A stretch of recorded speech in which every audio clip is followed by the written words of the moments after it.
Walter Overcordial, you're welcome indeed to another edition of the Irish at Home and Abroad show. Now, don't forget later on, we're crossing over to Manchester to join Martin Logan, who has some more great stories featuring the Irish community right across the UK. But first, we're here this week for a very special event in Breaffy House Resort in Castlebar. It's a black tie. It's the 18th annual Westerncare Valentine Candlelight Ball. There's going to be lots of glitz and glamour, and who knows, there might be even some romance in the air tonight.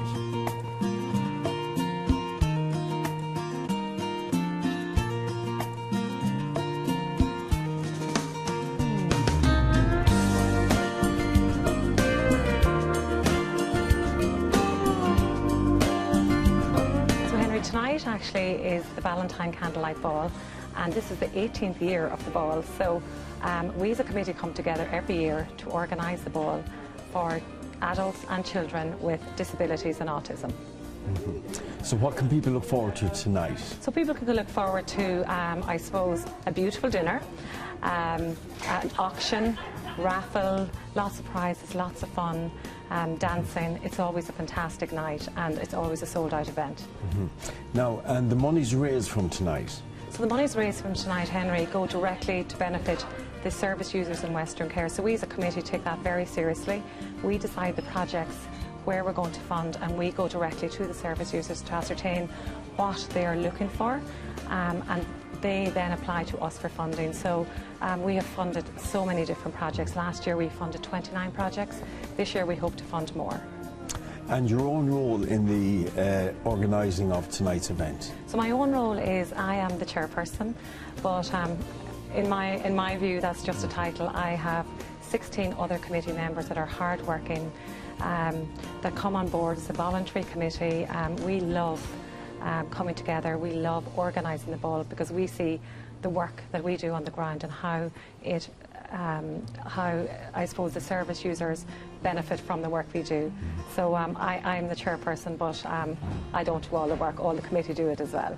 Well, the planning for this is gone back a little while because you had a launch of the Candlelight Ball just after Christmas. Yes, we had. We were so privileged and so honoured to have Nathan Carter launch our ball. Nathan was in Castlebar, in the TF in Castlebar doing a concert. He came on board and he launched our ball. He's a busy man, as you know, Henry, yourself, and he was delighted to support us and support the children and adults with disabilities and autism. So it was fantastic. We're also delighted to have some of our service users here this evening. And Nathan, there's some of your biggest fans here, so they'll see you at the show later. And my last introduction has to be for Nathan Carter, who will officially launch the ball. Thank you so much for taking time out of your we know you're a busy man, very busy schedule, to support Westerncare and our Candlelight Ball, and to be present here this evening. Good evening, everyone, and delighted to be here to announce the ball and to launch it this evening. I've only just found out really about Westerncare and what they actually do, and I think it's a very important cause, and I really hope that people will support the ball, buy tickets, family, friends. I'm sure between social media we can all help, and I know I'll try my best to share it online and get behind it, and hopefully the funds will be made and keep this fantastic cause going for as long as possible, you know. So I guess we should take some pictures and launch the ball. Some of them are his biggest supporters, so he was delighted to meet them, and to meet his supporters are different people in society, and he was delighted to meet the kids and the adults on the night. We'd like to welcome everybody here this evening to the TF Royal in the Green Room here for this very auspicious occasion. For the launch of the 2018 Candlelight Ball, Westerncare Candlelight Ball.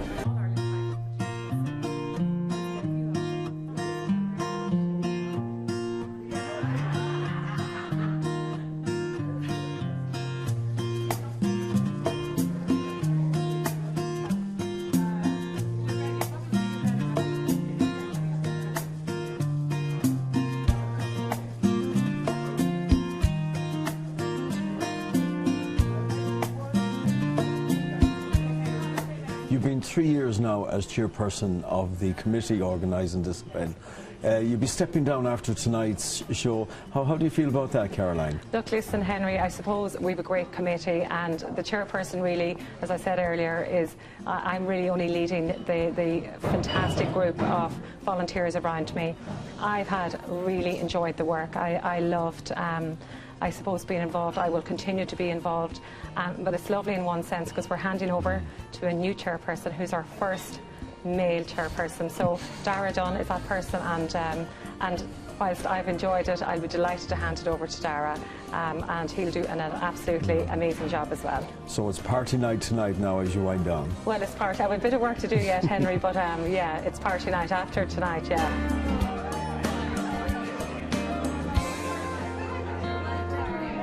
Hilda, you're very much involved with a very successful family business here in Castlebar. Yes, Michael O'Malley Thermocadam Contractors. It was established in 1978 by my dad, and it's based around in Castlebar, and we also do various other counties as well. It's all around council work, and we do a lot of contracts with the TII. We also do loads of work with driveways and patios all over Connacht. Yeah, so although Dad has retired, we're still busy running the business, and hopefully he's keeping a good eye on us. And of course you employ a number of people as well. We do, yeah, a huge amount. We've at least 30 on our books at the moment, so yeah, we're very happy with that. Now obviously, being a successful company, there's a lot of demands on you from community groups, various charities, but you seem to have a special draw for Westerncare. Why so? Absolutely, yeah, they're a fantastic organisation, and it's good for Michael O'Malley's to give back to the local community. Teresa, you're very much involved with this candlelight ball, even though you're not a member of the voluntary committee. That's correct, Henry. I am the development officer with Westerncare Association, and my role there is I'm actually very privileged because I work with volunteers and the voluntary structure and the branches in our county, and I think that I'm very lucky because I work with amazing people, volunteers giving of their time, giving generously with huge energy, very positive people. So I find that I'm very fortunate in my role in Westerncare, so I really do enjoy that. So the people that I work with in the voluntary branch of Westerncare for the Candlelight Ball, they're absolutely the most amazing, hard-working people who give so generously of their time and commitment to this ball. It's, as you know, Henry, you're very involved in it yourself, for 18 candlelight balls, which is significant, but the work for a period of time is very intense, and we're just so blessed to have people with such skills and expertise, and it often bamboozles me and baffles me, and I sit back and sometimes wonder why, and I just say that it's because those people care so much. They want to give back something to the community, to the people of where they live. And I suppose Westerncare, Henry, is dotted throughout the county. We're a county-wide charity. And I suppose for people who may not be aware of Westerncare and what we do, Westerncare is a voluntary organisation who cater for children and adults with an intellectual disability and autism in Mayo. We are over 51 years in existence, and it's fantastic to think that one of our founding members, Johnny Mee, will be with us here tonight. And the other founding member is Tom Fallon, who actually lives in the United States. And I know this programme will be reaching far and wide, and maybe lots of people over there would know Tom. He's since retired over there and living with his wife Mary.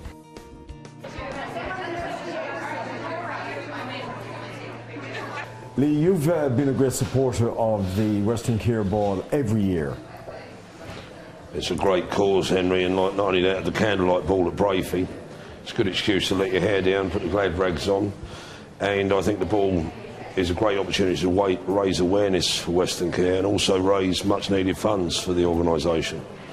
And it's a great way for us to collaborate and work together. Anyone that hasn't put it on their diary should, so if they're not here this year, it's on every year, Valentine's weekend. So if you're not in, yeah, you won't get to enjoy. Every year it's getting better and better, really. I don't know what you think. And you're also a great supporter of, you're sponsoring the TV programme as well through your business. You might tell us a bit about your business, Lee. We have Westport Adventure Park, It's probably, well, it's been established since 1972.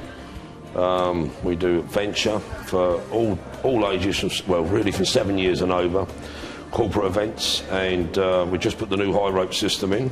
That's the Sky Challenge. Hopefully we'll get you out there one day, Henry, going off at about 30 foot. Froger clubs, youth clubs, GA, sports clubs, and school tours and different things like that. Or just family days out, stags and hens, etc. And is business generally good? Have you come through the recession? Yeah, the recession obviously quieting down with the corporate stuff, but it's we've gone through. Well, we hope you enjoyed the night, Lee, Thank as you, you Henry. normally do anyway every Yeah, we year. always do.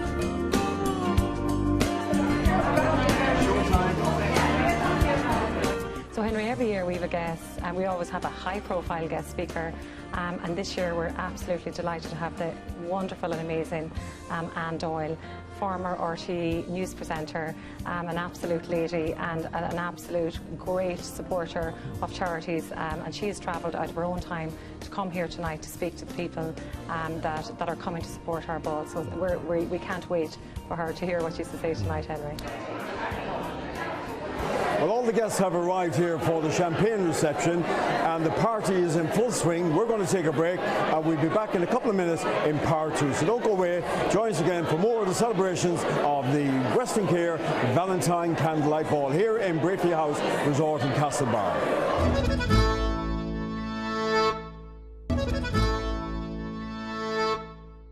Vulture Ash, very welcome back to part 2 of the programme. Well, the banquet's in full swing, and the guest speaker is legendary newsreader for RTE for many, many years, Anne Doyle. And just before she gets on stage as the guest speaker, we had a couple of words with her. And we know you from, I think it's something like 32 years you presented the news on RTE. Since you finished a couple of years ago, how have you been enjoying life? Absolutely fabulously. It was actually 33, and I was working years before that, so you want to check my pulse. It's still there. I'm still alive. I've had a great time since. It was, look. Do you miss it, Anne? It was a lovely job. It was an interesting job. I met a lot of very interesting people, but it was still a job. 33 years, a long time to do anything, and when you get the opportunity to retire, it actually gives you back your freedom. I often wonder if somebody came to you and said, and you can have your own television show or a radio show and you can present whatever you want, what type of a show would it be? Well, first of all, I would say to myself, wake up, Anne, because this is definitely a dream and it might even be a nightmare.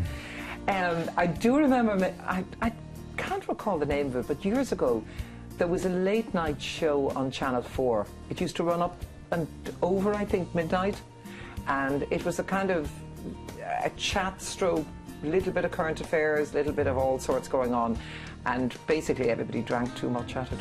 And I remember a guy I worked with, 20, maybe, God help me, maybe 30 years ago, saying to me, you'd be brilliant on a show like that. And I said to him, I'm not quite sure if that's a compliment or it isn't, but it was actually a terrific show in its day, and something like that, something where, yeah, it's the only thing I could ever imagine wanting to do, where people let their hair down quite a bit. I'm sure you have fond memories of coming to Mayo over the years. Oh yeah, I love Mayo. My first experience of coming to Mayo would have been when I was in my 20s, well, apart of course from making the pilgrimage to Knock, which I can tell you from Wexford, It's some trip. Quite a trip. And they had some sort of train connection. I remember doing this when I was like really young child. But I have a very good friend whose mother was from Belmullet, and when she was widowed, they moved back to County Mayo for some years and down to Fallmore, which is at the end of the peninsula there. And so I used to go there quite a bit on holidays, and it is the most stunning, absolutely stunning. It's a beautiful part of the county. Recent reports in the media have mentioned your name as a possible candidate for the presidency. This is, of course, if Michael D decides to step down when his term finishes. Is it something you would consider, the Oris? Well, first of all, to my astonishment yesterday morning, and just after I'd had the pleasure of chatting with Tommy Marin, I got a phone call from a fella from the Irish Sun to inquire about my presidential prospects. I thought, this is too much excitement at this hour of the morning for a woman of my years. I would be absolutely astonished if Michael D doesn't go for second term, and I think he's done a fantastic job, and personally I would be delighted if he did. Have I ever considered it? No. Let's face it. Do you wake up... I mean, not to in any way be dismissive of, you know, such a wonderfully prestigious, I mean, the highest office in the land. Do you wake up in the morning and think, I wonder would I have a crack at being president? No. Well, you're here for the Westerncare Valentine Ball this weekend. Are you a romantic at heart, Anne? God help me, I am. And you think I'd have got sense now. Obviously, there are some lessons you never learn. And I quite like, you know, the whole Valentine's thing. I remember years ago thinking, no, I'm not what you'd call a naturally entrepreneurial person, but occasionally I have a good idea. And it did strike me when all of Ireland was exercised with the remains of St. Teresa. Do you remember that? Tour of Ireland, and indeed, I think probably parts of Europe as well. I remember thinking, why is there not a tour of the bones of St. Valentine? Which are here in Ireland. Which would be worldwide.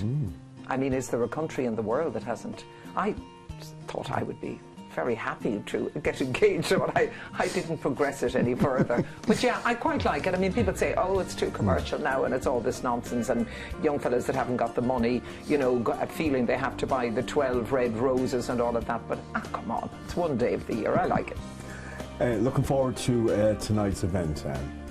Absolutely. Well, I tell you, the ladies, everybody I spoke to today was in the hairdressers. I'm a disgrace.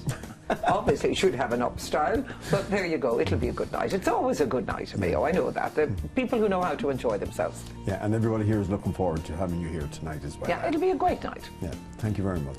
Pleasure is mine. Carmela Mohammed.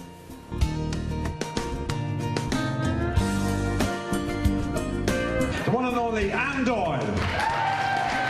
I very rarely miss an opportunity to come to beautiful County Mayo, and obviously for an event supporting a cause as worthy as this, I am particularly happy.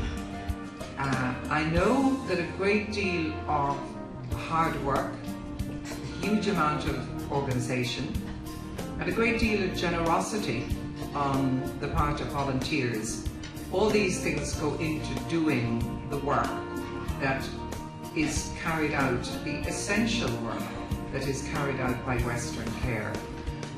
And I was very conscious of how important this work is.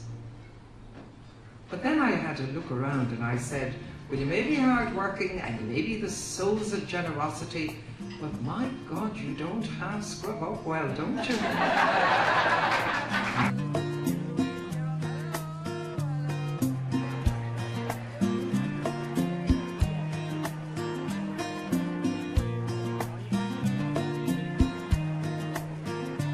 The money's raised here. It's a big fundraising night for Westerncare, the Valentine Ball, but the money goes to specific projects, doesn't it? That's correct. I think what's very unique about the Candlelight Ball with Westerncare, with the Castlebar branch, is they have total autonomy over where the funds go. And I suppose in the world we live in now, Henry, with transparency and all that has gone on in the past, I think that's why the people of Mayo are so generous, because there's huge transparency in this whole project, if you can take this as an example. And the committee works so hard, and the reason they do work so hard is that they do want to raise as much money as possible. So what happens when the ball is all over? We analyse how much money we have raised, and every single penny, Henry, goes back and is spent on different projects. So what happens is, once the ball is over, and my colleague Naomi will send out an email to all our services in the county, and they're actually waiting already. They now know what they want, because this has become an event that the funding is so tight at the moment and it's so stretched that there are things that what we used to call once upon a time necessities have now become actually, you know, they're items that the Candlelight Ball can now fund for us because they wouldn't have the money otherwise. So they're ready and waiting to submit these projects.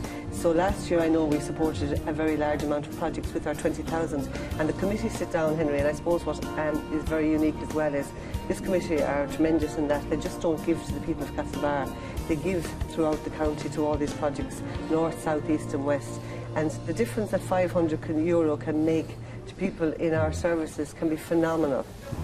Finally, I know we're going out on TV land across Europe and the UK. Is there anything people watching can do if they like what they see and what Westerncare are doing? Absolutely, Henry. I would just like to say that many people that might be listening here this evening and they would know about Westerncare, they'd be very aware of what we do in Westerncare, and I'm sure like we support people in every little part in our community. So if there's anybody out there tonight who would like to support us in any way, I would absolutely appeal to people maybe that have businesses throughout the UK, who I'm from Mayo in particular, because Mayo people are hugely generous of heart, and I would love to hear from them, and if they would like to support us and become our partners for 2018, that's something that would really excite me, because we could match their interests or their area, their little village or their little town in our county with projects that we really need funding for, and I think that would give them great pleasure. But they didn't stand in the way of your getting the chance. And in this room tonight, people are not just not. We see at first hand the exceptional work that Westerncare as an organisation carry out on the ground. And we see how ordinary people carry out extraordinary deeds. I suppose as Development Officer Westerncare, it gives me great pleasure on behalf of Westerncare to thank each and every one of you for being here today. But most importantly, this is my role, to thank the committee, who are just an amazing group of people, and I actually feel privileged and honoured to work with them.